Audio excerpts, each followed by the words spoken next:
Trinchera, que también fue secretario privado de la Madrid, que luego fue secretario de Comunicaciones y Transporte. ¿Ustedes saben lo que hace un secretario de Comunicaciones y Transporte, entre otras cosas? Controla carreteras, puertos, aeropuertos, o sea, controla avioncitos que salen con drogas. No digo que él lo haga, me acordé ahora que Álvaro Uribe, que Pablo Escobar, según un amante que tuve que sacó un libro aquí en Estados Unidos, donde es testigo protegida, sacó un libro hace un par de años que decía que Pablo Escobar decía: nunca nos fue tan bien como cuando Alvarito estaba de responsable de la aviación civil. En esa época Pablo Escobar mandaba aviones llenos de droga a Estados Unidos, ¿no? Entonces, volviendo al PRI y a estos señores que nos están dando patria, algunos no, pues son parlamentarios hoy de prestigio, no sabemos cómo a la interna del PRI se vaya a dar la cosa de aquí a que se defina la candidatura y después, porque acuérdense que a Colosio lo mataron ya que había sido el ungido. Entonces, bueno, es de pronóstico siempre reservado eso. Entonces, tampoco sabemos la interna del PAN cómo vaya a darse ese proceso que, según dicen los expertos, los columnistas de los medios, en el PAN son siempre muy democráticos, ¿no? Bueno,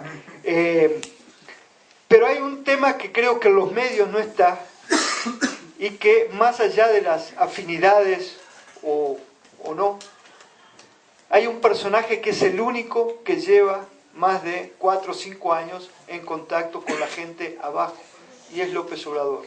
Los medios lo invisibilizan, pero él ha recorrido el país.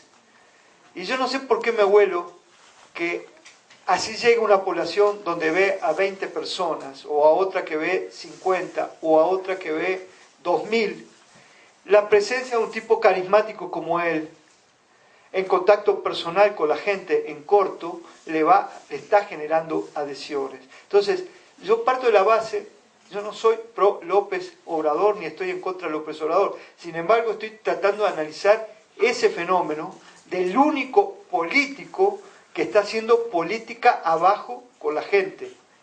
Más allá de lo que luego planteé él como proyecto. Yo, cuando él estaba en campaña, y muchos funcionarios del gobierno del Distrito Federal me invitaban a que les diera una charla en corto sobre cómo veía yo a López Obrador, siempre les decía: bueno, si gana López Obrador, puede llevar a México al socialismo o al fascismo.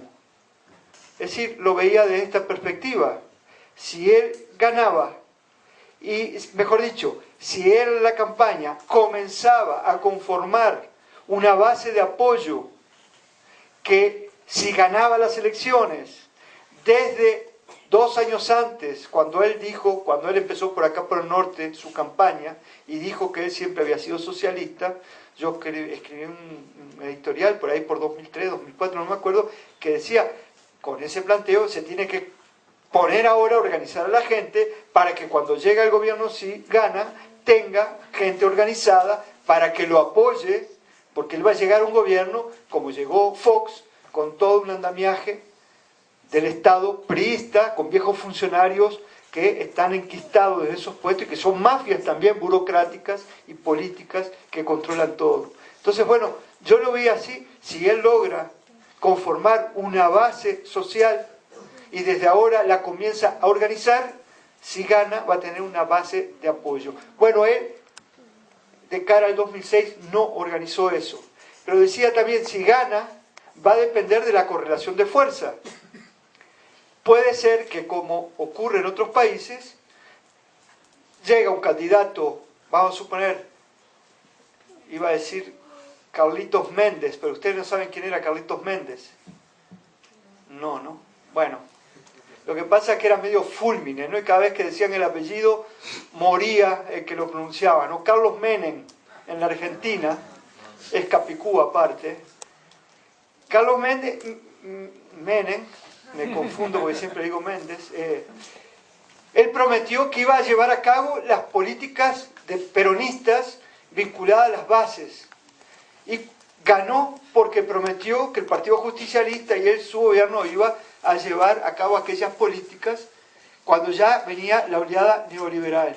Llegó a la Casa Rosada y comenzó a aplicar las más ortodoxas políticas neoliberales. Competía con Carlos Salinas de Gortari por la estrellita a la frente de quien llevaba a cabo más contrarreformas en el marco del neoliberalismo, ¿no? Entonces, bueno, no estoy hablando en ese sentido de López Obrador, pero sí estoy hablando que si él no llegaba con una estructura organizada, iba a quedar en manos no solo de una burocracia, sino del verdadero poder, que tiene que ver con alguna de estas preguntas sobre la oligarquía, el verdadero poder en México. Yo siento que, a contramano de todos mis colegas académicos y de los medios, cuando ellos hablaban en 1999 y en 2000, después de las elecciones, que íbamos a profundizar la democracia, algunos hablaban más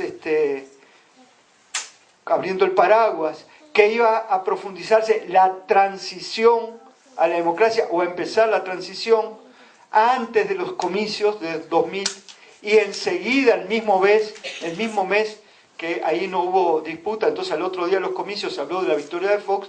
Yo decía que entrábamos a una involución en el proceso mexicano, que en vez de ir a una transición a la democracia, íbamos a la involución hacia un nuevo tipo de régimen plutocrático, es decir, donde el poder real, los plutócratas, los grandes dueños del país, los megamillonarios de Forbes, iban a ser los que dictaran las políticas. Y como ya venía ocurriendo con Zedillo, y ocurrió después con Fox, el presidente de la República, que era antaño el Tlatoani, se iba a convertir en un gerente de los intereses del gran capital. Bueno, decía eso en aquellos tiempos y también en el marco de esto que definía como un Estado de tipo delincuencial y mafioso, decía que a su vez no solo iba a ser un gobierno de plutócratas, sino íbamos a estar en manos de un Estado cleptocrático, es decir, de ladrones. Bueno, creo que el PAN no nos dejó mal en eso y han ratificado que han sido un verdadero gobierno de ladrones, igual que el anterior, ¿no? Pero bueno, de cara al 2012 entonces siento que hoy sí AMLO, López Obrador, está haciendo un trabajo abajo con la gente y tiene este año, anunciaron ahí en el Zócalo de la Ciudad de México, un primer eslabón de organización a partir de que en todos los estados de la República, y se hizo un informe en la plaza pública de uno por estado, se dio a hacer una campaña de adherentes, a leer un periódico y a distribuirlo, y a hacer algún tipo de finanzas. Bueno, ahí hay una estructura mínima de organización. Lo que creo yo, y esto es una crítica constructiva, que le falta a López Obrador es soltar riendas y dejar que la gente se organice. Es decir, que él no confía en los mandos intermedios y hace muy bien, porque bueno, en el PRD también y los otros aliados que tienen, hay algunos que, ¿no? Pero bueno, pero hay que ir creando de cara a la posibilidad de un gobierno de tipo, del que ustedes quieran, progresista, nacionalista, diferente, pues, hay que ir creando una base social. Lo mismo que decía hace 6 años, lo digo ahora, porque si no, no va a poder gobernar, porque la oligarquía o esta plutocracia mexicana no es la paraguaya, no es la que encuentra, o no es la que encontró el Pepe Mujica, un Tupamaro, ahora que llega el gobierno en Uruguay. Acá estamos hablando de un país mucho más, es decir, que compite en las grandes ligas, ¿no? Entonces, la oligarquía local no va a permitir, es decir, miren, fíjense lo que le está haciendo a Chávez, porque no es solo Estados Unidos, es también los grupos oligárquicos locales los que están detrás de toda la guerra sucia mediática contra Chávez, ¿no? Entonces, bueno, si eso pasa en Venezuela, imagínense lo que va a hacer en México. Por eso es que hay que formar una gran base social de apoyo a un liderazgo de este tipo. Y el tipo usando la palabrita, se tiene que dejar ayudar también en que la gente participe en ese proceso de cambio. Y es a partir de la participación popular, como está ocurriendo hoy en Venezuela, que se podrá pensar en horizontes posibles. Pero, es decir, antes de ir a una práctica participativa como la que hay en Venezuela, primero hay que pasar por las elecciones. Mi idea es esa, que por la vía electoral se puede ganar, pero va a haber posibilidad de cambio alguno si se llega con fuerza organizada. Ahora, yo no me caso, y eso tiene que ver con otras preguntas sobre las posibilidades de la lucha armada, de otras vías. Es decir, yo siempre planteo que, y aclaro, yo no doy ningún tipo de recetas, lo que digo es que en cada situación concreta van a salir las respuestas de la gente que vive en condiciones determinadas. Y en un país como México, yo siempre digo que hay muchos Méxicos. Y entonces lo que puede ser una salida viable en una parte para muchos, puede ser en otro estado del país una respuesta de tipo distinto. Es decir, ustedes saben que en México hay en este momento, desde hace varios años, dos formas de querer un cambio posible, un mundo donde quepan muchos mundos, y una posibilidad es justamente por la vía parlamentaria, por la vía sistémica, y esa es la que ha encarnado López Obrador. Pero hay también otra vía, otro mundo antisistémico, que a su vez no es del todo homogéneo, que se plantea transformar la realidad, bueno, en algún caso por la lucha armada, en el caso del EZLN está en una tregua armada, salieron a hacer otra campaña abajo y a la izquierda, a ocultar el país, luego se tuvieron que arrinconar de vuelta en la selva, donde hay un cerco de exterminio militar permanente desde 1994, y entonces, bueno, desde ahí siguen la construcción de las autonomías, una construcción que está bajo asedio y que, por lo tanto, es desgastante, es decir, hay que vivir, bueno, ustedes en Juárez tienen una experiencia de distinto tipo, pero que tiene que ver con el miedo, con la muerte. Es decir, yo ayer en la marcha me encontraba con un par de compañeras que me hablaban de que esto es lo permanente, y luego que viene justamente